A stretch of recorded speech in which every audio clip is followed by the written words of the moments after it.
मी शीतल. आज मला सांगायचं आहे त्या दिवसाबद्दल, जेव्हा सगळं बदललं. राहुल 3 दिवसासाठी मुंबईला गेला होता. आर्यनला मी माहेरी पाठवलं होतं. घरी मी पूर्ण एकटी होते.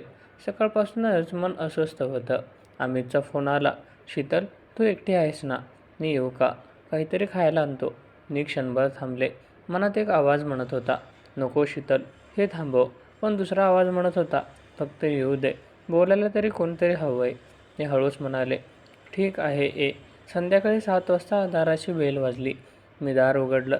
अमित उभा होता. हातात माझ्या आवडती चॉकलेट केक, एक छोटासा गुलदस्ता आणि स्मित. त्याने ब्लॅक शर्ट घातला होता, ज्यात तो खूप देखणा दिसत होता. तुझ्यासाठी, तो हसत म्हणाला आणि आत आला. मी दार लॉक केलं. हवेत एक विचित्र शांतता पसरली. आम्ही सोफ्यावर बसलो. तो माझ्याजवळ बसला. काय झालं? तू आज काहीतरी विचारात आहेस? त्याने विचारलं. मी खाली बघत म्हणाले, अमित, हे सगळं बरोबर नाही आहे. राहुल माझा नवरा आहे. आर्यन आहे. मी काय करते? त्याने माझा हात हातात घेतला. त्याचे हात गरम आणि मजबूत होते. शीतल, मी तुला कधीही जबरदस्ती करणार नाही. पण तू स्वतःला विचार, राहुल कधी तुझ्या मनात येतो? कधी तुला विचारतो का की तू कशी आहेस? तुला काय हवंय? तू फक्त घर सांभाळतेस, आर्यन सांभाळतेस आणि रात्री एकटी रडतेस. त्याचे शब्द मनात खोलवर उतरले. खरंच गेल्या कित्येक वर्षात राहुल फक्त काय जेवण, पैसे हवे काय एवढंच बोलायचा. अमित मात्र प्रत्येक छोट्या छोट्या गोष्टी लक्षात ठेवायचा. मी कधी रागवले तर तो लगेच समजून घ्यायचा. मी काही बोलले नाही. त्याने मला हळू जवळ ओढलं. माझं डोकं त्याच्या छातीवर. त्याचं हृदय जोरजोरात धडधडत होतं. तुला माहिती आहे का शीतल, मी तुझ्या लग्नाच्या दिवशी तुझ्यावर प्रेमात पडलो होतो. पण तू राहुलची होतीस ना, म्हणून मी दूर राहिलो. आता मात्र मी तुला सोडणार नाही. तो हळू आवाजात म्हणाला.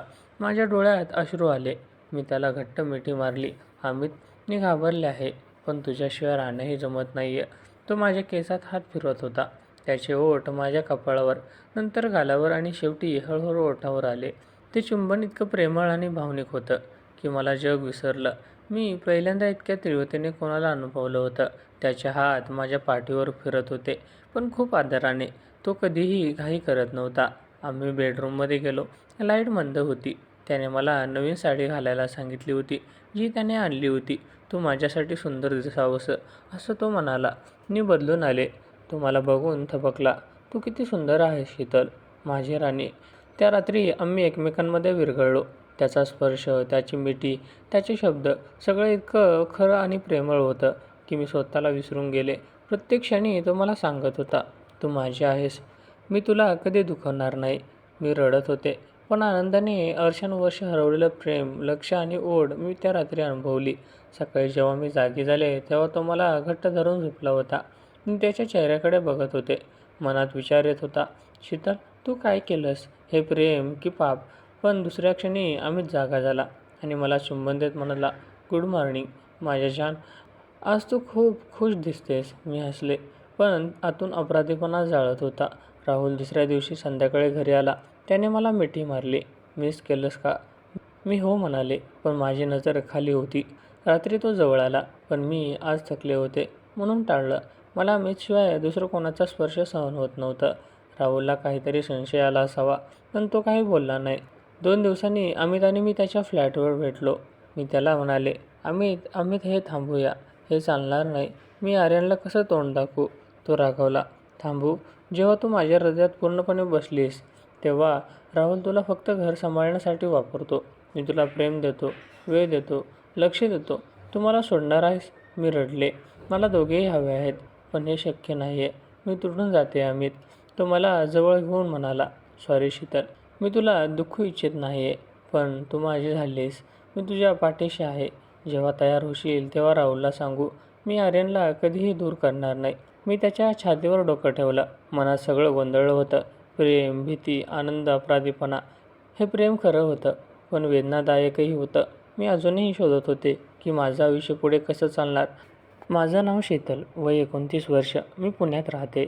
माझा नवरा राहुल इंजिनियर आहे. एका मोठ्या MNC कंपनीत सिनियर पोस्टवर काम करतो. लग्नाला 7 वर्ष पूर्ण झाली. आमचा एक मुलगा आर्यन, 7 वर्षाचा, खूपच चुलबुला आणि शाळेत जायला लागला होता. बाहेरून बघायला आमचं आयुष्य खूप सुखी आणि व्यवस्थित दिसत होतं. चांगलं घर, गाडी, आर्यन, चांगली शाळा, साप्ताहिक आउटिंग, पण आतून मला एकटेपणा जाणवायला लागलं होतं. राहुल सकाळी लवकर ऑफिसला निघून जायचा आणि रात्री 9-10 वाजता थकलेल्या अवस्थेत यायचा. काय जेवण एवढंच विचारायचा. जेवण करायचा, थोडा टी व्ही बघायचा आणि झोपी जायचा. आमच्यात बोलणं तर जवळजवळ बंदच झालं होतं. कधीकधी मी विचारायचे, राहुल आज थोडं बोलू का? तर तो म्हणायचा, उद्या बोलू शीतल, आज खूप थकलं आहे. मी हसून ठीक आहे म्हणायची, पण आतून रडायचे. लग्न झाल्यावर प्रेम कमी झालं होतं हे मला समजलं होतं, पण इतकं एकटं वाटेल याची कल्पनाही नव्हती. राहुलचा सर्वात जिवलग मित्र अमित. दोघे कॉलेजपासून एकत्र. अमित बिझनेस करतो. इंटेरियर डिझायनरचा. उंच, देखणा, नेहमी स्टायलिश कपडे घालणारा. तो सिंगल होता. अधूनमधून आमच्या घरी यायचा.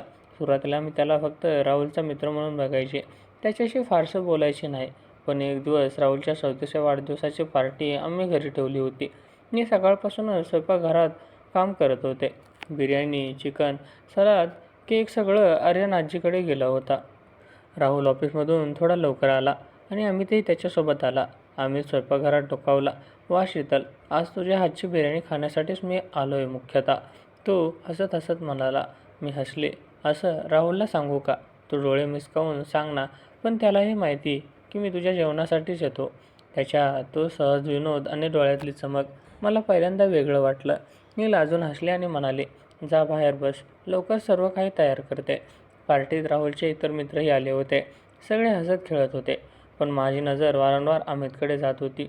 तो आर्यनशी खेळत होता, राहुलशी गप्पा मारत होता आणि अधूनमधून माझ्याकडे बघून हसत होता. रात्री पार्टी संपली. राहुल दारू पिऊन थोडा सोपावला. अमितने मदत करायला सुरुवात केली.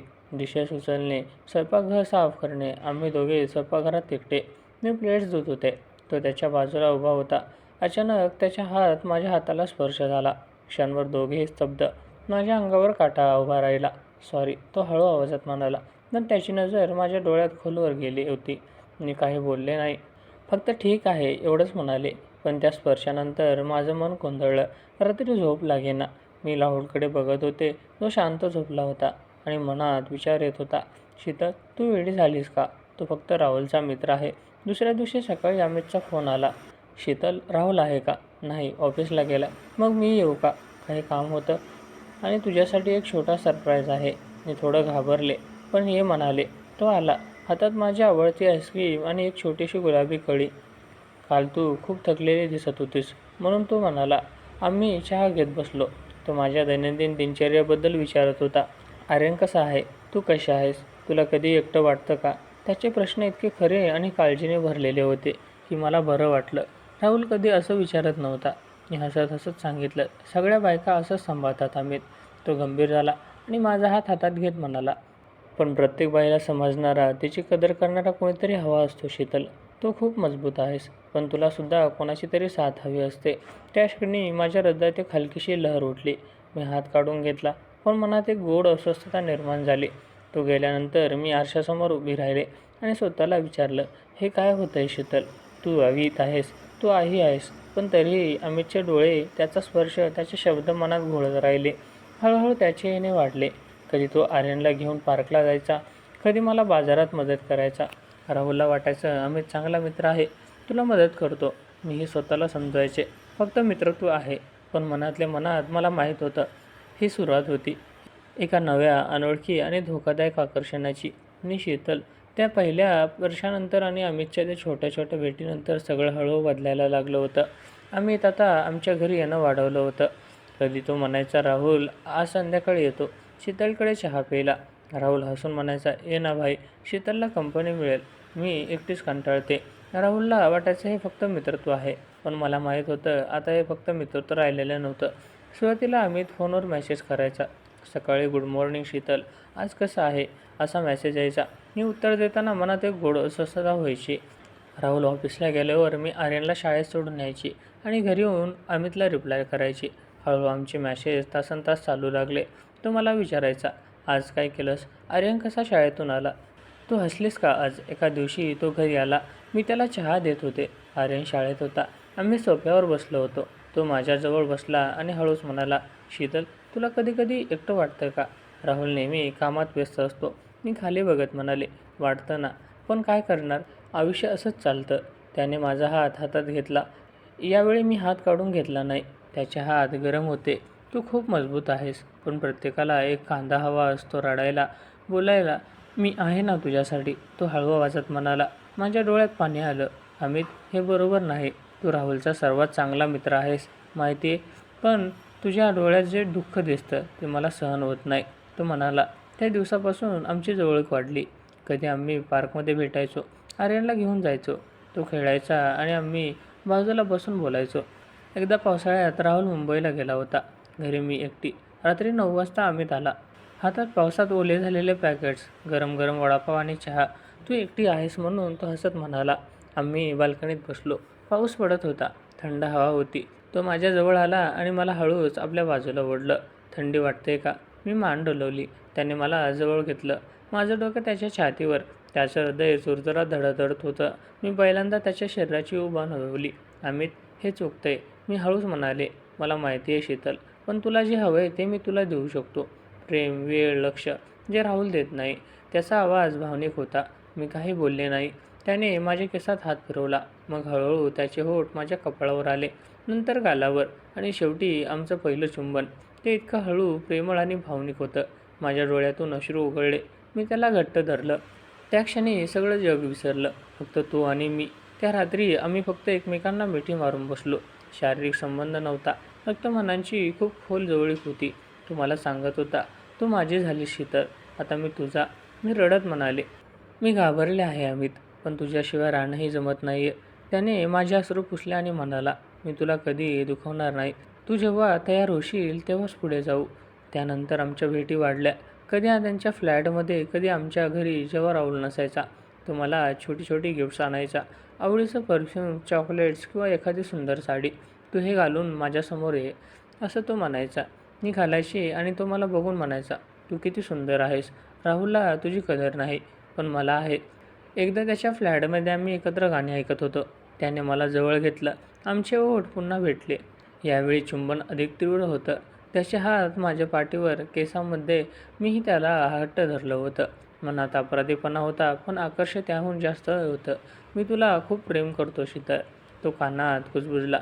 मी त्याला माझ्या मनातील सगळ्या गोष्टी सांगायची. राहुलशी असलेली दुरावा, एकटेपणा, इच्छा, ज्या पूर्ण होत नव्हत्या. तो शांतपणे ऐकायचा आणि मला समजून घ्यायचा. तू एकटी नाहीस आता, मी आहे, असं तो वारंवार सांगायचा. हळूहळू मी त्याच्यावर अवलंबून राहायला लागले. त्याच्याशिवाय दिवस कंटाळवाणा वाटायचा. राहुल घरी आला की मी हसत बोलत होते, पण मन अमितकडे असायचं. रात्री झोपताना अमितची आठवण यायची आणि मन गोंधळायचं. ही जवळीक आता इतकी वाढली होती की थांबवणं कठीण झालं होतं. मनात भीती होती, अपराधीपणा होता, पण त्याचबरोबर एक अनोखा आनंदही होता. शीतल आणि मी हळूहळू अमितच्या प्रेमात बुडत चालले होते. शीतल, आज लग्न झाल्यापासून 7 वर्ष, आमिषशी त्या नात्याशी 1 वर्ष पूर्ण झालं होतं. कधी कधी वाटतं, हे सगळं स्वप्न आहे की सत्य. सकाळी उठल्यावर मी आर्यनला शाळेत तयार करते, राहुलला ऑफिससाठी नाश्ता देते, हसते बोलते, पण माझं मन दुसरीकडे असतं, अमितकडे. राहुल अजूनही तसाच आहे, जबाबदार, मेहनती, पण भावनिकदृष्ट्या दूर. तो घरी येतो, आर्यनशी खेळतो, मला पैसे देतो, काय हवं आहे का विचारतो, पण माझ्या मनातील रिकामेपणा तो कधीच भरू शकला नाही. अमितने तो रिकामेपणा पूर्ण केला. तो मला जे देत होता ते कुणी दिलं नव्हतं, वेळ, लक्ष, प्रेम आणि महत्त्व. कालच अमितने मला फोन केला, शीतल, आज संध्याकाळी भेटू का? तुझ्यासाठी एक सरप्राईज आहे. राहुल ऑफिसला गेला होता, आर्यन खेळायला गेला होता. मी म्हणाले. त्याच्या फ्लॅटमध्ये गेले.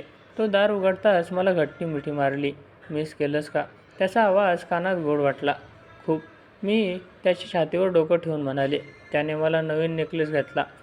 तुझ्यासाठी, तू माझी राणी आहेस. मी आरशात बघितलं. सुंदर दिसत होतं, पण आतून अपराधीपणा जाळत होता. अमित, हे किती दिवस चालणार? मी रोज खोटं बोलते, राहुलला फसवते, आर्यनला काय सांगू? तो मला सोफ्यावर घेऊन बसला. माझ्या हातात हात ठेवून हळू आवाजात म्हणाला, मी तुला कधीच घाई करणार नाही शीतल. जेव्हा तू तयार होशील तेव्हा राहुलला सांगू. मी आर्यनला माझा मुलगा मानतो, त्याला कधी दूर करणार नाही. फक्त तू माझ्यासोबत आहे. त्याचे शब्द मनाला दिलासा देतात, पण भीतीही वाटते. आर्यनला वडील बदलायचे, समाज काय म्हणेल? राहुल, जो कधी मला दुखवलं नाही, त्याला एवढं दुःख द्यायचं? रात्री झोपताना हे सगळे विचार येत आणि डोळ्यात पाणी येत. एकदा राहुल अचानक घरी आला. मी फोनवर अमितशी बोलत होते. ठीक आहे, उद्या बोल, असं म्हणून मी फोन ठेवला. राहुलने विचारलं, कोण होता? मी घाबरून म्हणाले, अरे माझी मैत्रीण. तो काही बोलला नाही, पण त्याच्या डोळ्यात संशय दिसला. त्या रात्री तो माझ्याजवळ आला. मी पहिल्यांदा नाही म्हणून टाळलं. आज थकले आहे राहुल. तो निराश झाला, पण काही बोलला नाही. मी आतून रडत होते. माझा नवरा मला स्पर्श करतो तेव्हा अमितची आठवण येते आणि शरीर शहारतं. अमित मात्र मला पूर्णपणे समजून घेतो. एकदा आम्ही कारमध्ये दूरवर गेलो होतो. रस्त्यावर थांबून चहा पिताना तो मला म्हणाला, शीतल, तू जेव्हा हसतेस ना तेव्हा मला जग जिंकल्यासारखं वाटतं. राहुलला तुझी किंमत कळली नाही, पण मला आहे. तू माझ्या प्रत्येक श्वासात आहेस. मी त्याच्या खांद्यावर डोकं ठेवलं. अमित, मी तुझ्यावर खूप प्रेम करते, पण हे प्रेम वेदनादायकही आहे. मी दोघांना दुखवते. तो माझे अश्रू पुसत म्हणाला, प्रेम सोपं नसतं शीतल, पण खरं प्रेम लढतं. मी तुझ्यासाठी लढतो. फक्त तू माझा हात सोडू नकोस.